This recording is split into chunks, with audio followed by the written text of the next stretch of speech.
আসসালামু আলাইকুম সুপ্রিয় ভিউয়ার্স, আজকে নতুন একটি ভিডিও নিয়ে হাজির হলাম। আজকে এখানে আসছি হলো মানিকগঞ্জের জেলাধীন সাটোর উপজেলায় বালিয়াটি জমিদার বাড়ির পাশে একদম অবস্থিত। এটা হচ্ছে ঈশ্বরচন্দ্র বিদ্যাসাগর উচ্চ বিদ্যালয়।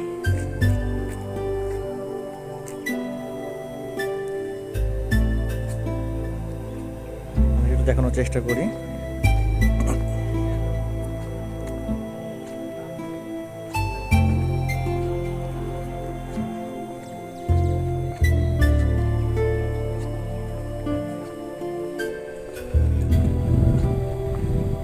পাচ্ছেন এখানে নেম প্লেট আছে, এখানে ঈশ্বরচন্দ্র বিদ্যাসাগর হিসেবে, এখানে কৃতজ্ঞতা স্মারক হিসেবে এখানে হচ্ছে দেখতে পাচ্ছেন রায় বাহাদুর হরেন্দ্র কুমার রায় চৌধুরী, এটা হলো প্রতিষ্ঠাতা।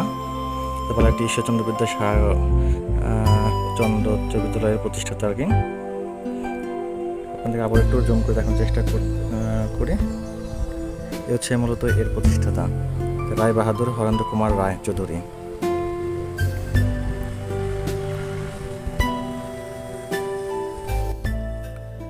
জানা গেছে এখানকার জমিদার রায় বাহাদুর হরেন্দ্র কুমার রায় চৌধুরী ছিলেন একজন লবণ ব্যবসায়ী।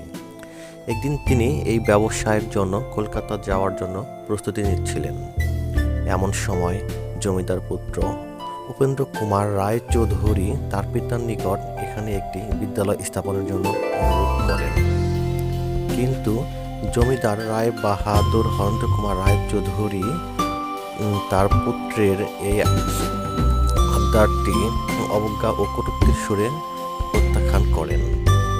এর ফলে জমিদার পুত্র উপেন্দ্র কুমার রায় চৌধুরী সে ক্ষোভে ও অভিমানে নিজের বন্দুক বুকে গুলিবিদ্ধ করে আত্মহত্যা করেন।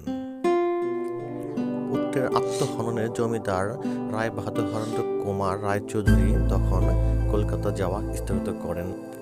অতঃপর পুত্রের শেষ আবদার ও স্মৃতি রক্ষার্থে জমিদার ও প্রয়াত পিতা ঈশ্বরচন্দ্র রায় চৌধুরীর নামে তখন 16 জানুয়ারি 1919 খ্রিস্টাব্দে এখানে 17.47 একর জমির উপর এই বিদ্যালয়টি স্থাপন করেন।